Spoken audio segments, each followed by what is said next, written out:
Welcome to a slightly different episode today. I'm Simon Carver. And I'm Billy Galligan, and we're going to talk about football. Specifically, we're going to talk about the ball itself. Which sounds obvious when you think about it. The most watched sporting event on the planet, and nobody ever really talks about what they're actually kicking. The history of the World Cup ball is actually a brilliant little story, and it starts, as so many good stories do, with a problem.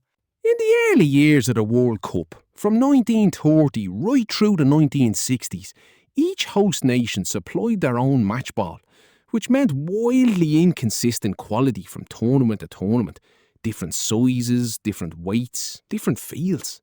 And they were brown, dark brown leather, which on black and white television looked like a very round shadow. So in 1970, FIFA decided enough was enough and handed the whole thing to Adidas, and Adidas have supplied the official World Cup ball ever since. And their first effort became one of the most iconic designs in sporting history. The Telstar, named from television and star, designed specifically to stand out on worldwide television broadcasts. 32 panels, black and white. So iconic that if you ask most people to draw a football right now, that's what they'll draw. Mexico 1970. Pele's tournament. Brazil winning their third World Cup and being allowed to keep the Jules Rimet trophy permanently. The Telstar was the ball that Gordon Banks made what Pele called the greatest save he'd ever seen. 4 years later in West Germany, they updated it, the Telstar Durlast. Same iconic look, but with a waterproof coating. Revolutionary at the time. A ball that performed the same whether it was dry or raining, which in Germany was just as well. And then 1978, Argentina, and a ball that matched the tournament perfectly. The Tango Durlast, named after the national dance of Argentina. 20 hexagonal panels with curved triad shapes. A design so successful they kept variations of it going for the next 5 World Cups. I was 9 years old watching that tournament and I can still picture that ball. The Tango era lasted a long time. 1982 in Spain brought the Tango España, the last ever leather World Cup ball. Also the first to feature the Adidas trefoil logo. And it had rubber-infused seams to make it more water-resistant, which, given how much it rained in Spain that summer, was probably necessary. And then 1986 in Mexico, the Azteca, and this one was genuinely revolutionary. The first World Cup ball made entirely from synthetic materials. No more leather, which meant dramatically reduced water absorption. The ball weighed the same at the end of the game as it did at the start.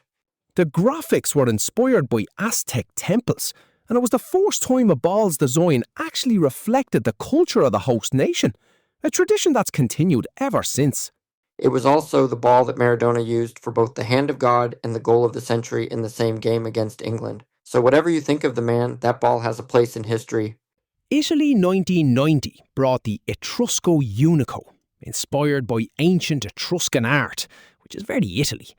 First World Cup ball to feature an internal layer of water-repellent foam. Also the first to launch alongside a full footwear and apparel collection. Adidas realising there was a commercial opportunity here beyond just the ball itself. And then 1994, the United States, the Questra, named to honour the 25th anniversary of the moon landing. The quest for the stars, space-themed graphics, an internal foam layer that actually softened the force of headers, which for defenders heading the ball away under pressure was genuinely useful. 1994 was also the tournament with no goals in the final. Brazil beat Italy on penalties. Roberto Baggio's miss.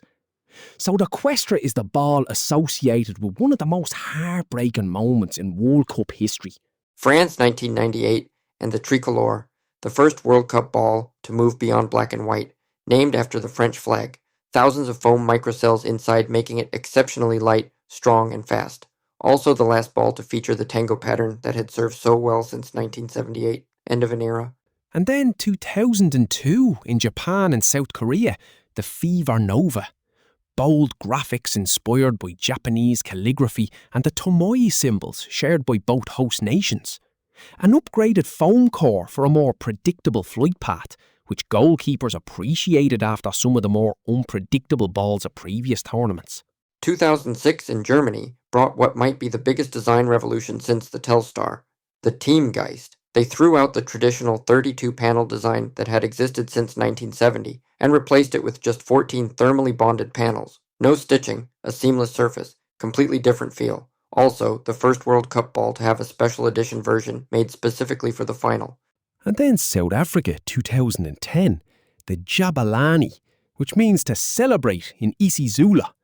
8 panels, textured surface, 11 colours representing the 11 players on each side, South Africa's 11 official languages, and the country's 11 diverse communities. Beautiful concept. The Jabulani was also the most controversial ball in World Cup history. Goalkeepers absolutely hated it. The reduced panel count made it move unpredictably in the air, knuckleball effect. Iker Casillas, Gianluigi Buffon, Manuel Neuer, all of them complained publicly. It was the ball of the Vuvuzela tournament, which tells you something. Brazil 2014 brought the Brazuca, a word that describes Brazilian national pride. First World Cup ball to be named by public vote. Forced to have its own Twitter account, which had over 3 million followers by the end of the tournament. Colorful ribbon graphics representing the wish bracelets worn throughout Brazil, and unlike the Jabulani, the Brazuca was actually well received by players and goalkeepers. More predictable flight, better grip. Germany scored 7 against Brazil with it, which is either a great endorsement or a terrible advertisement depending on how you look at it.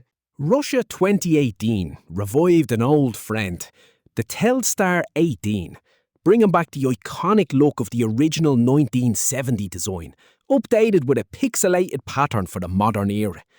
Also, the first World Cup ball with an embedded NFC chip, connecting fans to exclusive digital content through their phones.